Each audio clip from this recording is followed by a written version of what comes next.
Hello, అందరిది dinner complete అయిపోయిందా? ఈ మధ్య అందరు రీసెంట్ గా ఎర్లీగా డిన్నర్ చేసేస్తున్నారు కదా, అంటే మాక్సిమం 8 లోపు. మరి మా ఇంట్లో డిన్నర్ ఏంటో చూపిస్తాను, చూడండి. చూసారా, వేడి వేడి గోధుమ రవ్వ ఉప్మా, క్యారెట్, బంగాళదుంప, పచ్చిమిర్చి, కొన్ని శనక్కాయ పప్పులు, కొత్తిమీర, కరివేపాకు అన్ని ఇంట్లో ఉన్న వెజిటేబుల్స్ తో మంచిగా హెల్దీగా ఇలా డిన్నర్ ప్రిపేర్ చేసేసా అన్నమాట. ఎర్లీగా డిన్నర్ చేయడం వల్ల ఎన్ని ఆరోగ్య ప్రయోజనాలు ఉన్నాయో తెలుసా?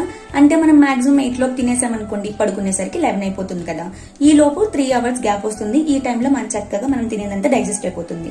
ఇంకా 11 నుంచి మార్నింగ్ మనం లేచేదాకా స్టమక్ కి ఏ పని ఉండదు. ఈ టైంలో అది ఏం చేస్తుందో తెలుసా?